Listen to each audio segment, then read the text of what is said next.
En lo más profundo de la jungla centroamericana se encuentran las ruinas de una civilización perdida.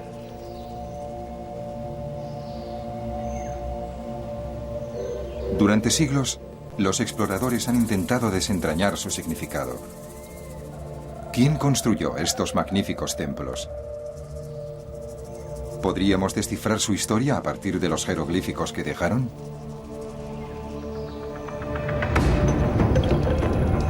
Los arqueólogos han descubierto muchos de los secretos de los antiguos mayas.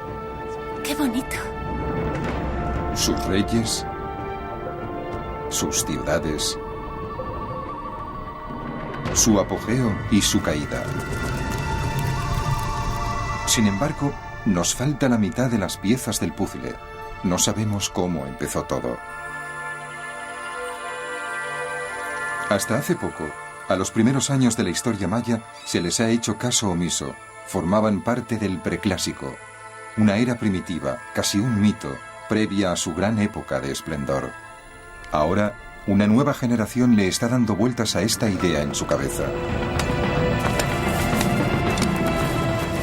Han encontrado en el corazón de Guatemala una cultura maya que floreció 1000 años antes del mundo maya hasta ahora conocido. Es casi como encontrar una nueva civilización. Bajo la jungla nos esperan antiguos enigmas. La que podría ser la mayor pirámide jamás construida se alza imponente sobre un reino mítico. Es como el Jerusalén de los mayas, un lugar grabado en su memoria. Una dinastía de reyes cuyos nombres han vivido durante siglos en el olvido. Está enterrado por aquí. Un templo perdido durante 2 milenios y en sus paredes la historia de la creación maya. 400 a.C., 500 a.C., 600 a.C.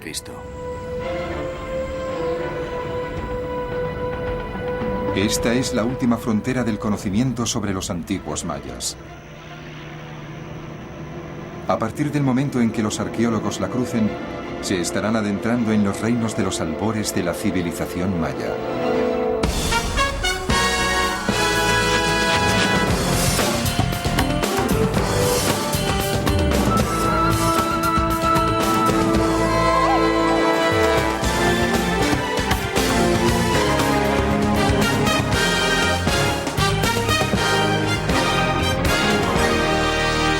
El amanecer de los mayas.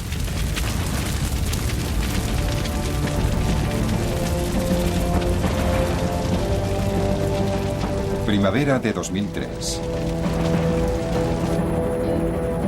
Los incendios arrasan las junglas de Guatemala. Muchos provocados por granjeros y ganaderos en busca de nuevas tierras.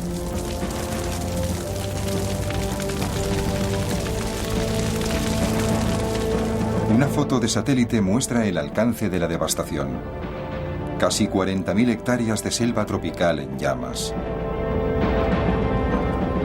No dábamos crédito, nos quedábamos boquiabiertos ante la magnitud del incendio y la destrucción que estaba dejando a su paso. Había zonas en las que el humo que rodeaba al helicóptero era tan denso que no podíamos ver más allá de una distancia de 1,5 metros. El arqueólogo Richard Hansen está viajando hacia la boca del infierno. Su destino final es un tesoro amenazado por el fuego. Una ciudad que lleva siglos perdida. El Mirador. Richard sospecha que la circundante cuenca de El Mirador oculta pistas sobre los orígenes de una de las mayores civilizaciones conocidas por el hombre.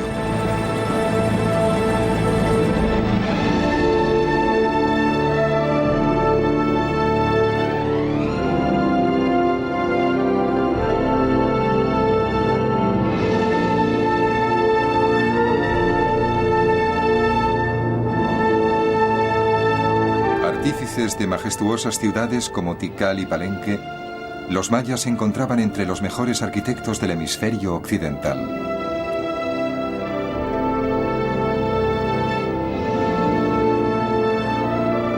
Sus astrónomos trazaron los movimientos celestiales con una precisión sorprendente. Podían expresar cualquier idea o acontecimiento bajo el sol a través de sus intrincados jeroglíficos.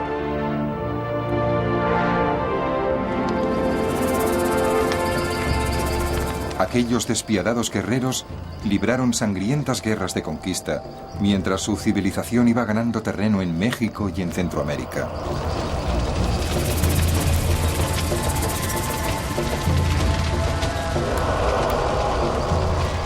Esta es la historia que conocemos de la cultura clásica maya, cuyas ciudades florecieron entre el 250 y el 900 después de Cristo.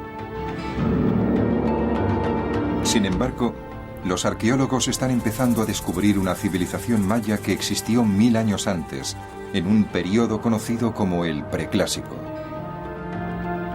Buena parte de sus vestigios siguen enterrados en la cuenca de El Mirador, en la misma jungla guatemalteca que ahora amenazan las llamas.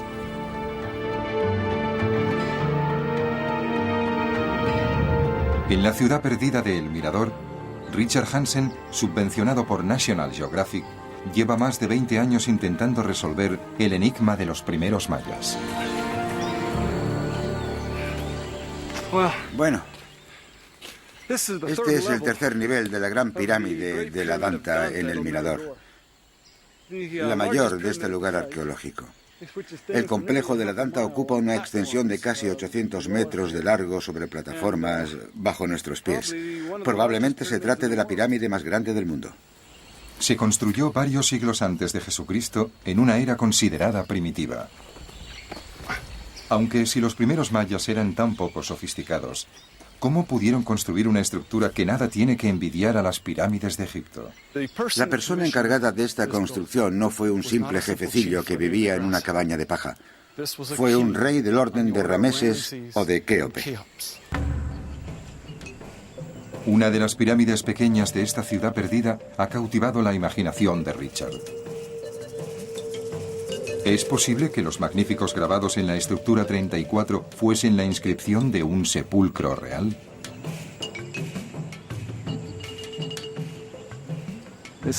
Esta es una zarpa de jaguar con una orejera en medio. ¿Veis la orejera aquí? Vemos claramente 3 uñas que salen de unas cutículas muy realistas. Aquí vemos otra de las uñas del jaguar y ahí está la tercera. El descubrimiento de esta zarpa de jaguar preclásica tiene mucho que ver con un rey que creemos gobernó entre el 152 a.C. y el 145 a.C. Se llamaba Yugnon Yichak Kak, o Gran Rey Garra de Jaguar. Puede que este fuese su símbolo, de ahí que esta construcción nos interese tanto, pues es posible que dicho rey siga enterrado aquí. Para demostrar su teoría, Richard ha traído lo último en radares de penetración subterránea. El especialista John Liu tiende los cables que transmitirán corriente eléctrica a través del suelo. Al medir la resistencia, el sistema trazará una sección del interior de la pirámide. ¿Nos mostrará una cámara?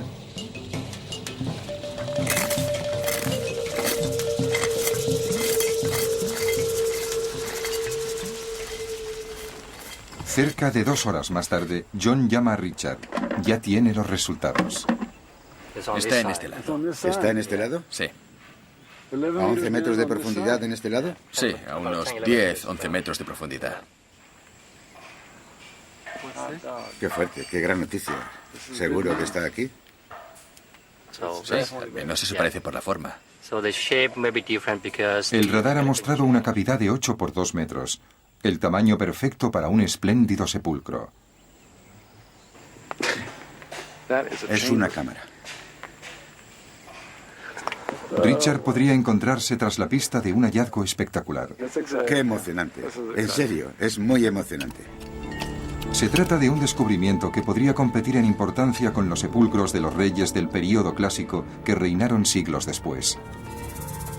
Dirigentes legendarios como el Gran Pakal.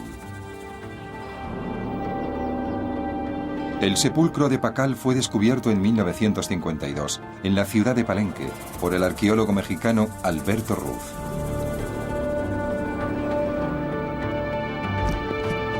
En la actualidad, el arqueólogo David Freidel sigue desentrañando el significado de aquel hallazgo. A finales de la década de los 40, Alberto Ruz encontró una escalera sembrada de cascotes que descendía hacia el interior de este extraordinario templo. No tenía ni idea de lo que iba a encontrar en este lugar. Llevaba 3 años y medio metido en este agujero, pero enseguida supo que estaba descendiendo al inframundo maya. Al final de aquel viaje, hizo el hallazgo más increíble realizado hasta la fecha por un arqueólogo relacionado con el mundo maya.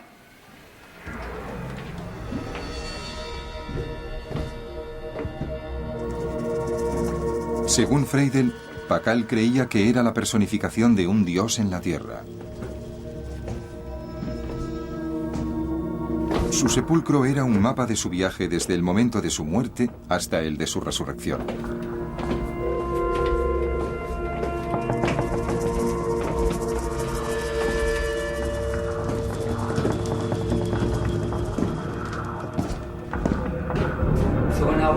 Cuando Alberto Ruz llegó al final de esta escalera subterránea, se encontró con una caja de piedra aquí que tuvo que retirar.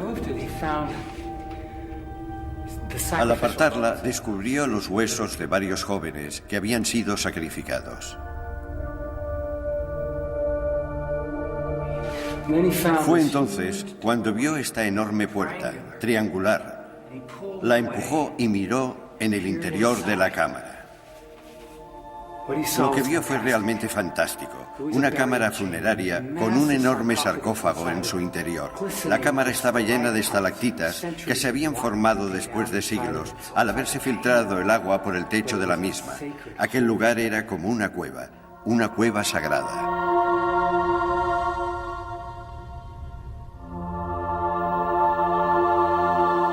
Varias mujeres debieron amortajar el cuerpo de Pakal con vendas de algodón.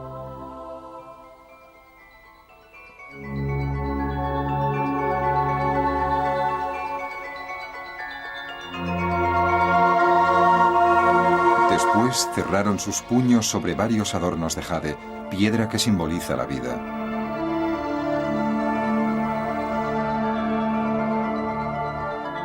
Una vez totalmente amortajado, bañaron su sudario con cinabrio rojo, una evocación mágica de la sangre, la esencia de la vida.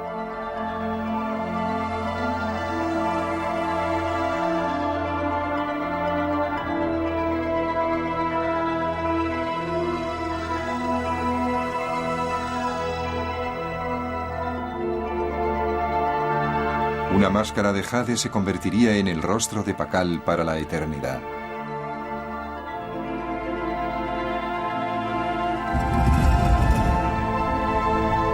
Una vez sellado su sarcófago, Pakal inició un viaje que culminaría con su renacimiento como dios de la vida eterna, el dios del maíz. En la lápida del sarcófago aparece grabada la imagen de Pakal, pero no como anciano, sino como un apuesto y joven señor. Aparece sentado en el interior de un cuenco para sacrificios al pie de un árbol. Este árbol, en forma de cruz, es conocido como Huacachán, o el árbol del mundo. Es la Vía Láctea, a través de la cual pensaba subir hasta las estrellas, según Ochbe. Al morir, entró en la vía, subió a los cielos y allí se alzó triunfante como el renacido dios del maíz.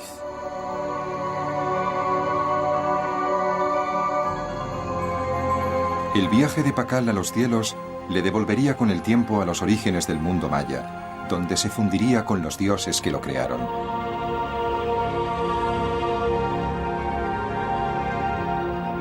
Pakal estaba convencido de que aquellos dioses eran sus ancestros y que procedían de un lugar mítico en los orígenes de la civilización maya. Las raíces de Pakal y de los suyos se remontan a Can, la ciudad primordial. Can era la ciudad donde había nacido el dios del maíz, el lugar donde había ocurrido todo, una especie de Jerusalén maya, un sitio que todos recordaban, su particular Camelot, la ciudad original en los albores de los orígenes maya. Como Camelot, este lugar era un sueño poderoso. retumbaría en la cultura maya durante siglos. ¿Pero realmente pensaban en un lugar de verdad? Es una pregunta controvertida, pero Freidel cree que sí, pensaban en la cuenca de El Mirador y en el gigante durmiente de su centro, El Mirador.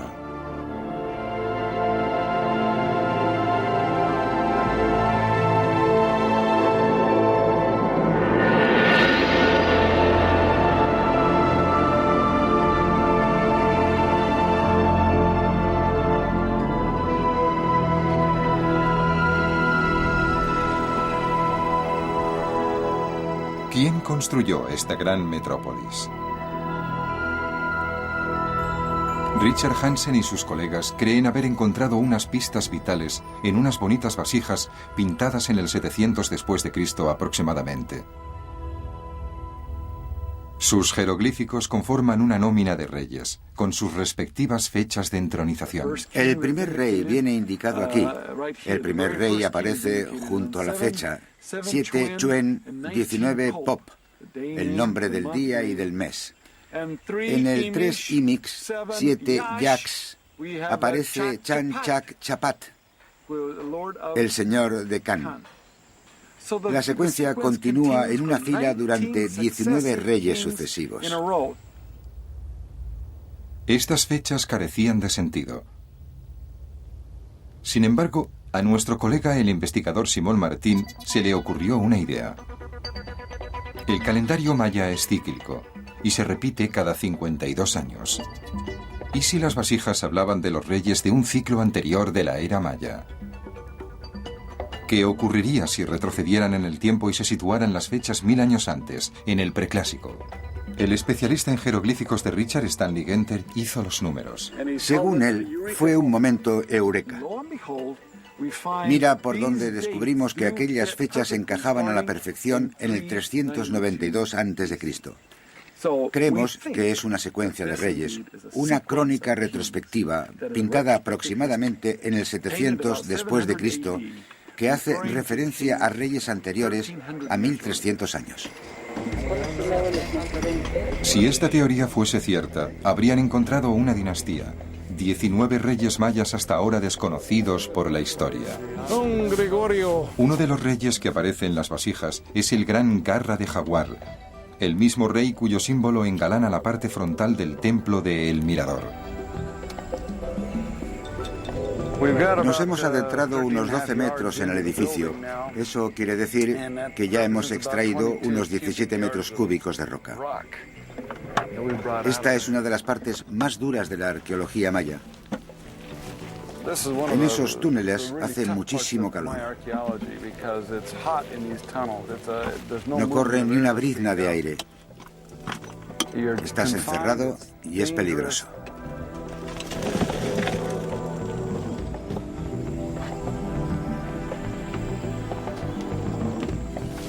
Richard todavía tardará semanas en llegar hasta el punto donde el radar ha detectado una cavidad. Sin embargo, realizará fascinantes descubrimientos por el camino. Por ejemplo, aquí hay la huella de una mano. La mano izquierda de una persona que se apoyó aquí al poner la piedra y el barro. Cuando coloco mi mano encima de esta huella, es como si se evaporasen 2200 años de golpe.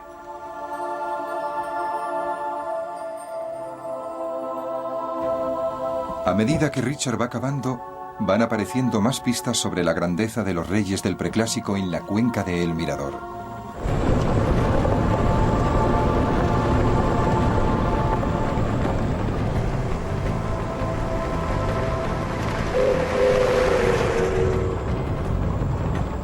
El arqueólogo guatemalteco Francisco Estrada Belli se dirige hacia otro sitio arqueológico del preclásico. Las lluvias han comenzado y las carreteras están prácticamente intransitables. Pero el esfuerzo ha valido la pena. Gracias a la financiación de National Geographic, Francisco ha hecho un gran hallazgo en otra ciudad olvidada del preclásico, Cibal. En este caso, no se trata solo de una gran ciudad como la del Mirador, sino de una red de ciudades en la tierra baja maya que existió en el preclásico.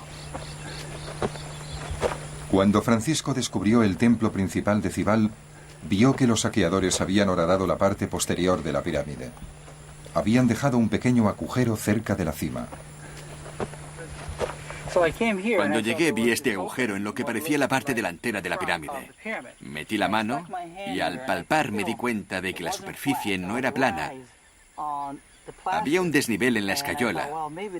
Entonces pensé, no sé, será una serpiente tallada en la parte frontal del edificio o el bigote de una máscara. Fue entonces cuando pensé que quizás lo mejor era cavar desde el otro lado para encontrar la parte delantera del edificio. Francisco dio la vuelta hasta la fachada del edificio y empezó a cavar un túnel hacia el centro.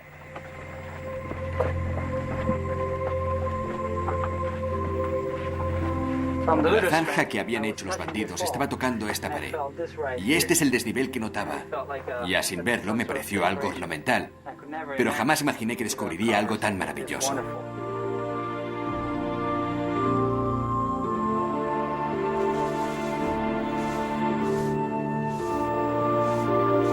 Francisco cree que se trata del gigantesco rostro de un dios solar de unos 3 metros de altura.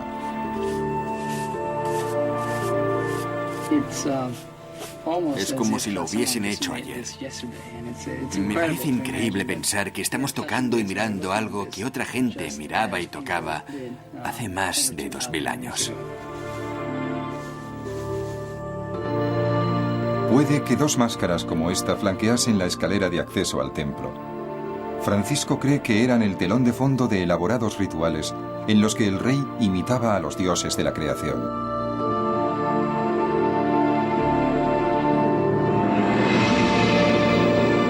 Aquellos primeros gobernantes mayas, a los que el pueblo otorgaba poderes divinos, eran capaces de dirigir vastos proyectos de construcción. El equipo de Richard Hansen ha descubierto cómo lo hacían. Ha localizado sus canteras. Excavamos en las canteras y recuperamos varias herramientas. Después le pedimos a nuestros expertos en herramientas de piedra que hicieran réplicas de las mismas para ver si podíamos extraer rocas con la misma forma. Esto implicaba cavar la piedra de la misma manera que lo hacían ellos y con unas herramientas idénticas a las que ellos utilizaban. Queríamos imitar todo el proceso, extraer las rocas con herramientas de piedra, piedra a piedra y en forma de bloques. Al hacerlo, nos dimos cuenta de que dejábamos las mismas marcas que ellos habrían dejado en la antigüedad. Este es el sonido exacto que habríais oído hace 2200, 2600 años.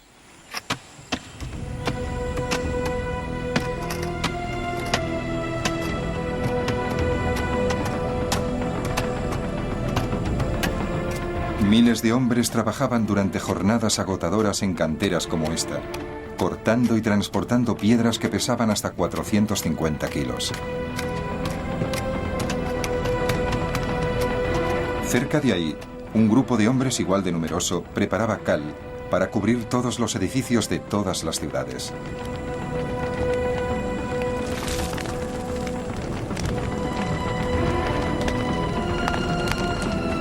Estas eran construcciones de proporciones épicas. Los resultados eran abrumadores. Una vasta metrópolis roja y blanca brillando bajo el sol de la jungla.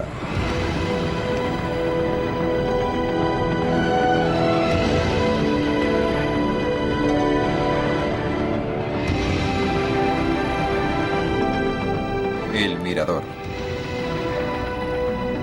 Quizás unas 100.000 personas. Y en el extremo oriental de la ciudad, el enorme templo de la Danta, seguramente la pirámide más grande jamás construida. Reclamada hace ya mucho por la jungla.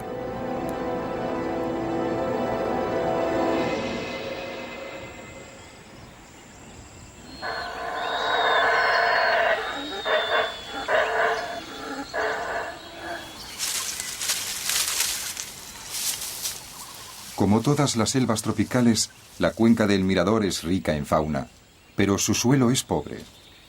La agricultura intensiva es prácticamente inviable aquí, y esto nos lleva a plantearnos la siguiente pregunta. ¿Cómo se las ingeniaron los primeros mayas para cultivar suficiente maíz y dar de comer a la enorme población que vivía en esta jungla hace 2000 años? Uno de los secretos de la cuenca de El Mirador era estas zonas pantanosas que la rodean. Su aspecto original era algo así. Estaban cubiertas de césped. Descubrimos que los mayas transportaban toneladas de este material a peso. Miles de toneladas de este material hasta las ciudades donde construían terrazas ajardinadas. En un poblado a las afueras de la cuenca de El Mirador, Richard ha recreado las antiguas terrazas ajardinadas de rica tierra cenagosa. Gracias a este abono natural, los reyes podían alimentar a grandes poblaciones y aún así destinar gente a la construcción de edificios, a la arquitectura, la astronomía, la música, las artes y demás profesiones del intrincado entramado de la sociedad preclásica. Este abono constituía la base de toda su sociedad, era lo que les daba fuerza para hacer todo lo que hacían. Este estiércol activó los motores económicos de la compleja sociedad del preclásico.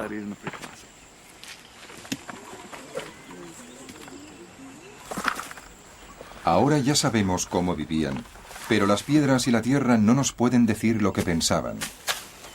¿En qué creían los primeros mayas?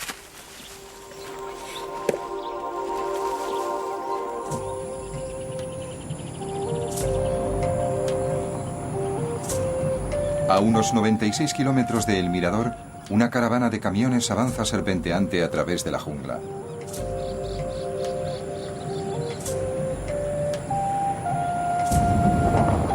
Va de camino hacia una ciudad mucho más pequeña, San Bartolo. San Bartolo nunca ha sido más que un puesto avanzado. Aún así, es aquí donde los arqueólogos han logrado entender la visión del universo de los primeros mayas.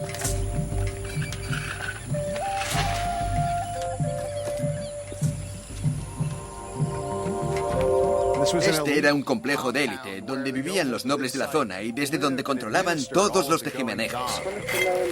El encargado de este lugar es el arqueólogo Bill Saturno, también financiado por National Geographic. Fue él quien encontró las extraordinarias ruinas de San Bartolo, tras una expedición agotadora a través de la jungla. Bill no tardaría en descubrir que no había sido el primero en llegar a la zona. Cuando llegamos a San Bartolo, vimos claramente que los profanadores de tumbas habían pasado en la zona largas temporadas.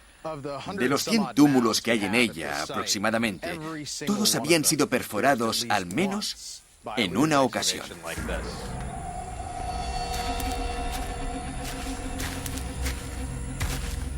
Casualidades del destino. Fue precisamente una de estas zanjas la que llevó a Bill a realizar su gran descubrimiento. Yo llegué aquí por la tarde, después de todo un día caminando sin nada que beber. Estaba cansado, acalorado y frustrado. Así que me metí en uno de estos túneles para protegerme del sol y me senté a la sombra. Me senté encima de un montículo de tierra y enfoqué la linterna hacia la pared.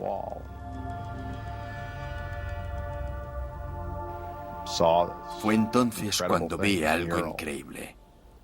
Un mural. Me entró un ataque de risa.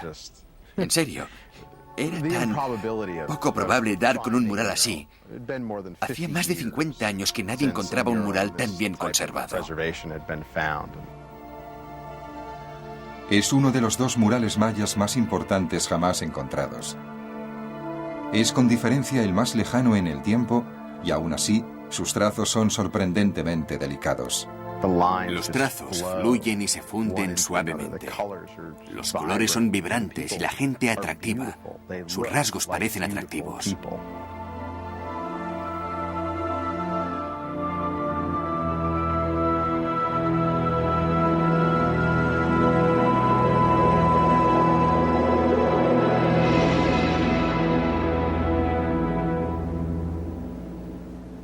Bill invitó al artista Heather Hurst para que le ayudase a descifrar el significado del mural haciendo una reproducción exacta.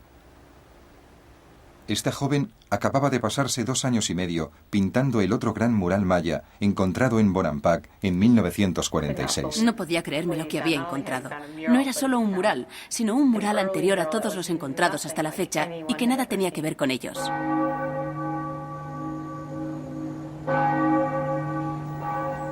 El laboratorio de Bill está en la antigua ciudad colonial de Antigua, en los altiplanos guatemaltecos. Además de a Heather, también ha reunido a dos de los mayores expertos en simbología maya, Carl Taube y David Stewart.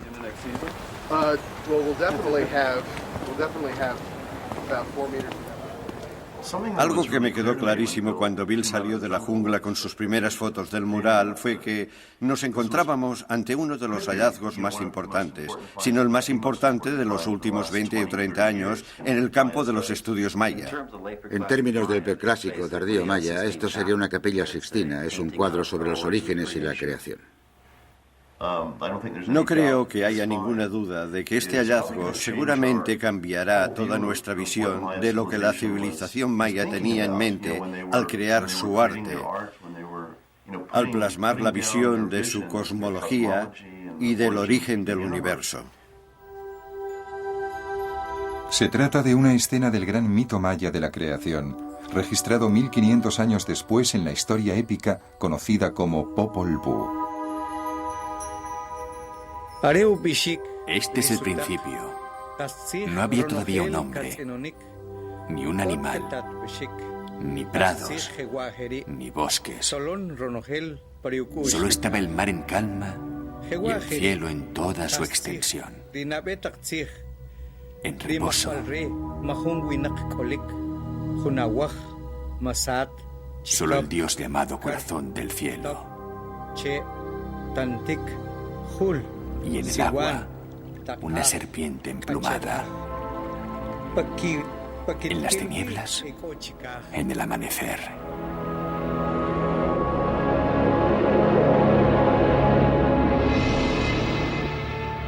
Este mito cuenta la historia del dios del maíz, la deidad central del cosmos maya, responsable del maíz del que depende toda la vida.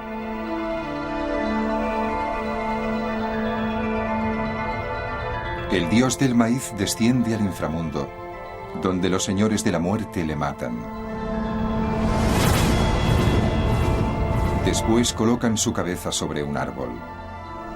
Años más tarde, sus hijos, los héroes gemelos, vuelven a vengarle y derrotan a los señores de la muerte. Resucitado por arte de magia, el dios del maíz regresa a la superficie de la tierra. Mientras él asciende, amanece el primer día del nuevo mundo.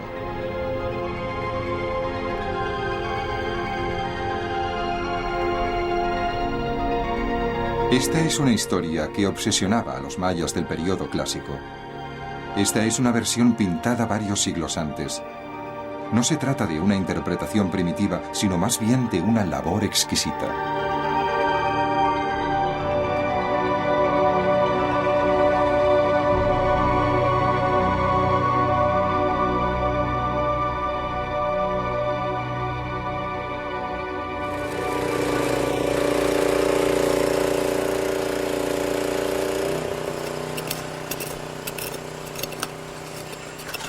Este es el piso verdadero, el piso original. En el mirador, Richard Hansen y su equipo llevan cerca de un mes de excavaciones. Muy bien. ¡Híjole! Ahí la tengo.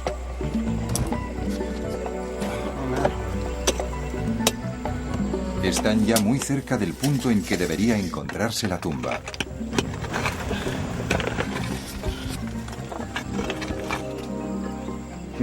Está enterrado por aquí. Y queremos ser nosotros los que lo encontremos. No lo entendemos. Necesito entender cuál es la resistencia específica en algunas de estas lecturas.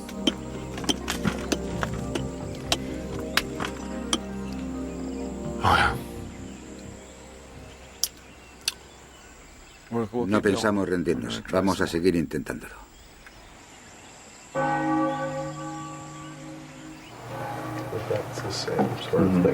En los altiplanos guatemaltecos, la perseverancia empieza a recoger sus frutos. Están estudiando un detalle inesperado del mural de San Bartolo. La escritura.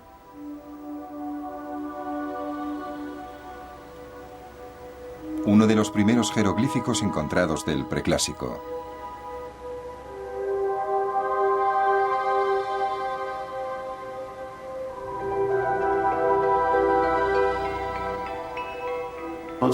Sería muy difícil exagerar la importancia de estos jeroglíficos. Nunca habíamos encontrado pinturas murales con jeroglíficos como estos. Son auténticas filigranas. Podemos decir que aquí hay caligrafía y que aquí hay arte. Es la primera vez que nos encontramos con algo así. Si David Stuart lograse leer estos textos, los mayas del preclásico podrían recuperar su voz. David, posiblemente el mejor epigrafista de su generación, sabe qué maravillas pueden descubrirse al descifrar una escritura desconocida. Pero también sabe que se puede tardar décadas, incluso siglos, en encontrar sentido a unos símbolos encriptados. Y es que la escritura maya es una historia épica que comenzó en México en 1549.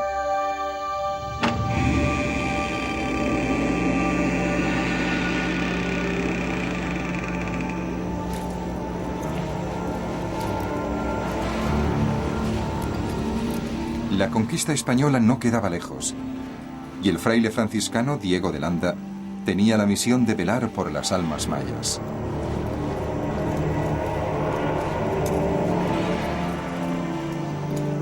Landa luchó durante años por convertir a los mayas al cristianismo y alejarles de lo que para él eran prácticas satánicas, como la adoración de ídolos y los sacrificios humanos.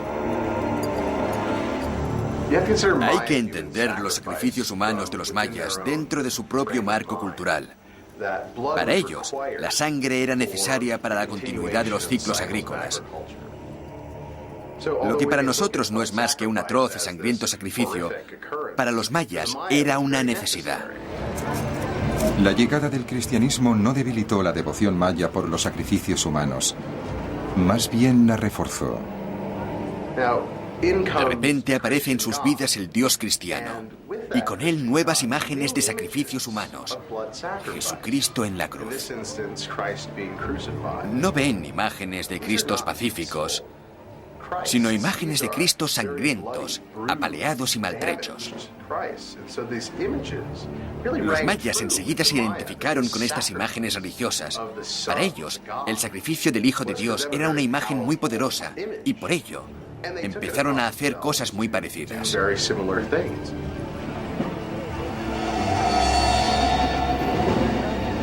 Horrorizado, Landa se enteró de que los rituales mayas habían cogido terribles derroteros. Ahora incluían la crucifixión de niños.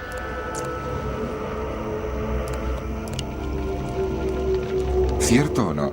Utilizó esta información para justificar su cruzada contra la religión maya en cualquiera de sus formas.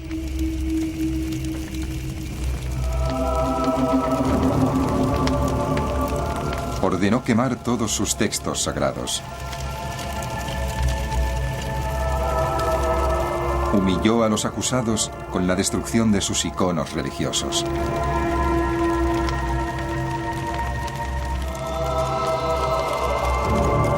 Un número incalculable de manuscritos, el corazón de la cultura maya, se perdió durante la conquista. En poco tiempo se perdió toda la información relacionada con sus jeroglíficos.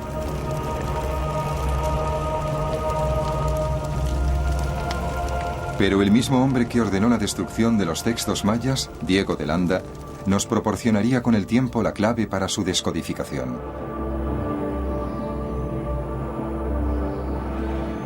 Aunque estaba erradicando la religión maya, Landa luchaba por entenderla. Bueno, lo que él hacía, como muchos de sus contemporáneos, era escribir un manual para que otros frailes pudieran conocer la religión nativa y saber cómo acabar con ella. Un día, Landa le pidió a un escriba que pusiese por escrito el alfabeto maya, su alfabeto de jeroglíficos. Tenía un ayudante maya, un escriba que se llamaba Gaspar Antonio Chi. Un día Landa le preguntó, muy bien, ¿cómo escribís la letra A? ¿O cómo escribís la letra B? Es decir, ¿cuáles son las ranuras o glifos correspondientes a los valores fonéticos de estas letras? Años más tarde, cuando la gente intentó utilizar el alfabeto de Landa, no le encontró ningún sentido. Landa fue ridiculizado y su alfabeto quedó sepultado en el olvido durante casi 400 años.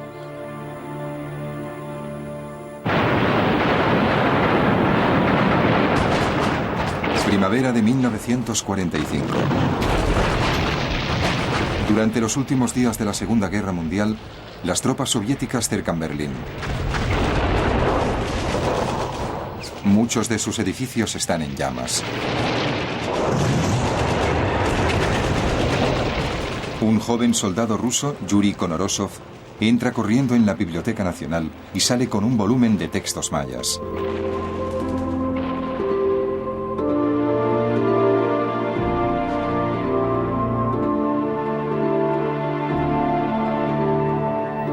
Konorosov es un estudiante de filología. De regreso a Rusia, se sumerge en los escritos mayas que había rescatado de las llamas.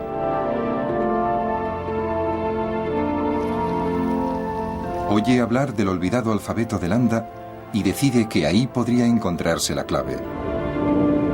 Durante años, Konorosov estudia el documento.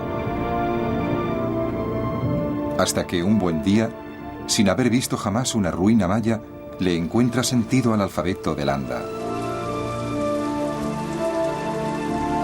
Por fin había descifrado el código maya.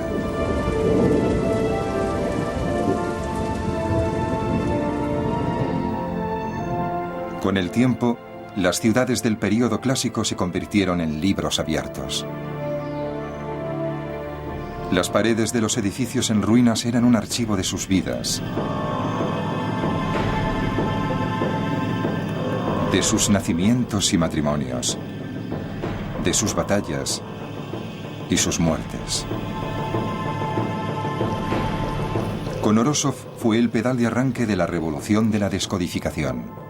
50 años más tarde, David Stuart sigue sus pasos para descifrar el último gran enigma, la escritura maya del período preclásico.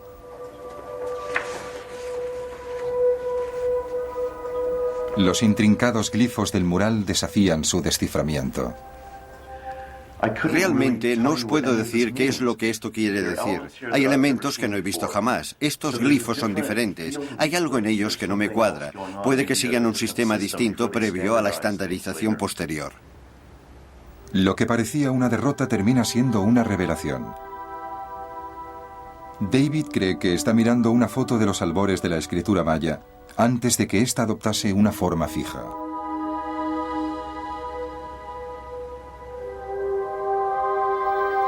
Por ahora, su significado continúa siendo un misterio, con una importante excepción. Lo más emocionante sobre este texto en particular es el último glifo. Así es como el escriba de San Bartolo lo escribió. Este glifo es fácil de identificar en ejemplos posteriores. Representa el término ajau, que quiere decir señor, noble o rey.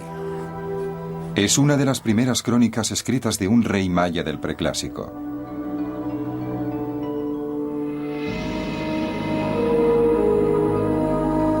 Pero ¿dónde están sus tumbas?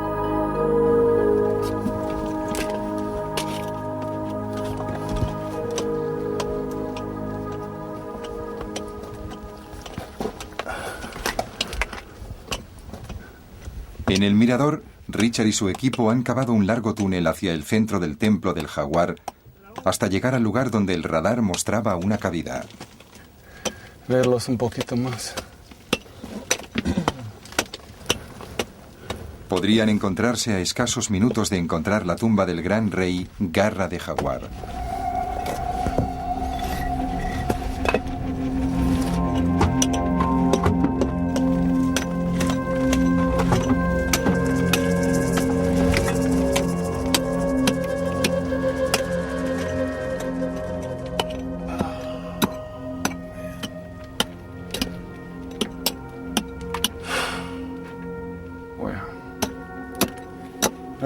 Hemos roto la pared de la celda. Hemos entrado por aquí y lo único que hemos encontrado son más cascotes. Tenía que haber habido una cámara o algo así al otro lado de la pared. Esto es un revés. Debió de haber habido algo aquí. El hecho de que no esté aquí es una señal de que los esquivos reyes de Kan siguen siendo igual de esquivos.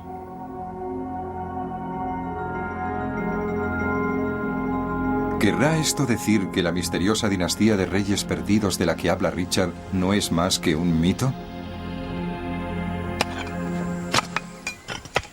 Richard está convencido de que existió y no piensa rendirse tan fácilmente.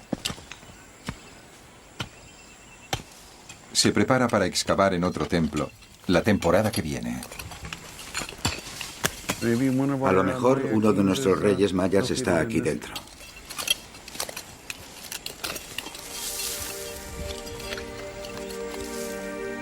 Aquellos reyes primigenios siguen perdidos para la historia.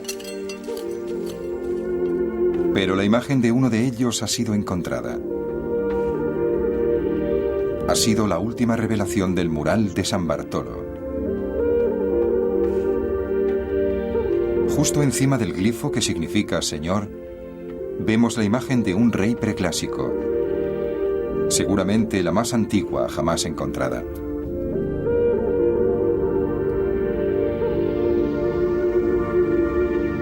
Parece una escena del momento de su coronación. Está sentado en una especie de trono elevado y tiene el cuerpo cubierto con pintura roja y blanca.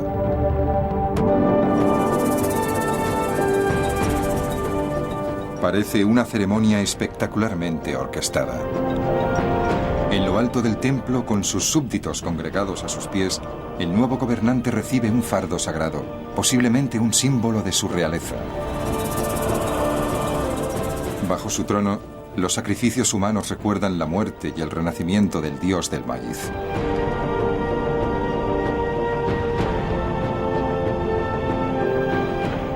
Es una imagen sin parangón en majestuosidad y poder.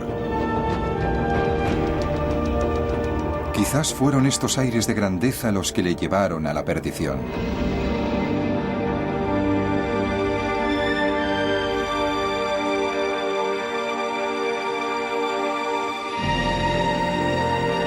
En el siglo II después de Cristo, muchas de las ciudades de la cuenca de El Mirador cayeron.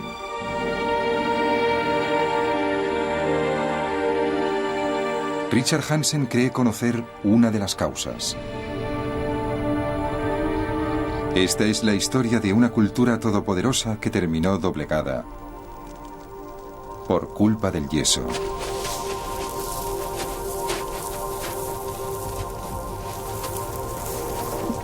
¿Qué les costaba dar a cada edificio, a cada templo, una gruesa capa de enlucido?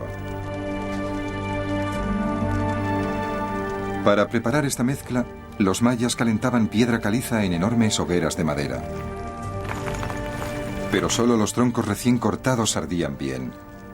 Necesitaban enormes cantidades de madera verde para fabricar una cantidad relativamente pequeña de cal viva.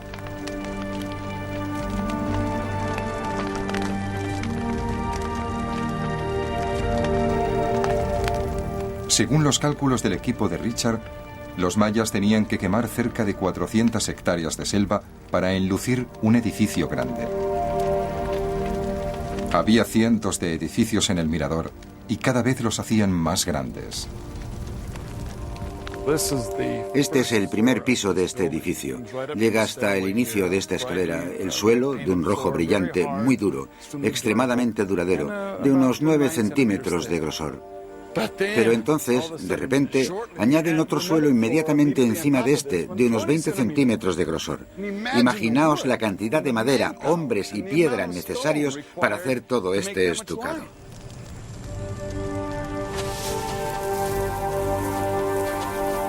Mientras la élite maya exigía ciudades cada vez más majestuosas, la industria de la cal contribuía a deforestar la cuenca de El Mirador, saturando los pantanos de los que dependían.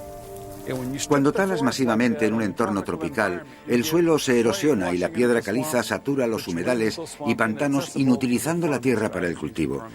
Sin cultivos no hay comida, y sin comida todos son problemas. La explotación desorbitada de los recursos naturales fue una de las causas de la escasez de alimentos.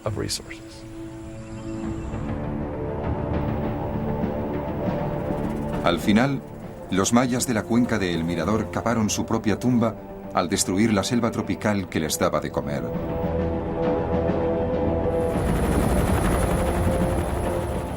¿Es posible que en la actualidad se esté repitiendo la misma historia? La cuna de la civilización maya vuelve a estar en peligro, esta vez por culpa de la explotación forestal, de los intereses petrolíferos y de los intereses de granjeros y ganaderos. ¿Durante cuánto tiempo logrará sobrevivir?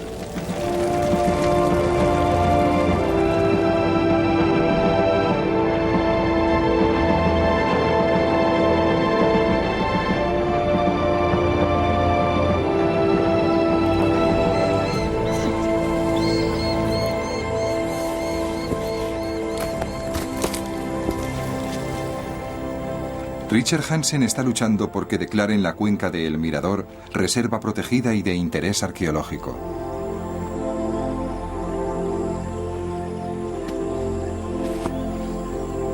Si lo logra, la jungla que engulló a las primeras ciudades mayas hace 2000 años seguirá protegiendo sus restos de por vida.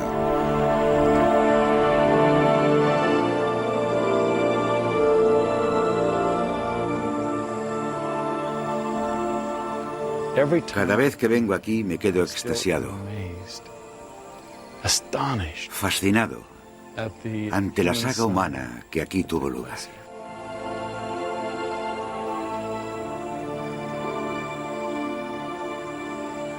Hay momentos en los que los 2000 o 3000 años que han pasado se evaporan y puedes verlos. Los sientes. Aquí hay muchos fantasmas.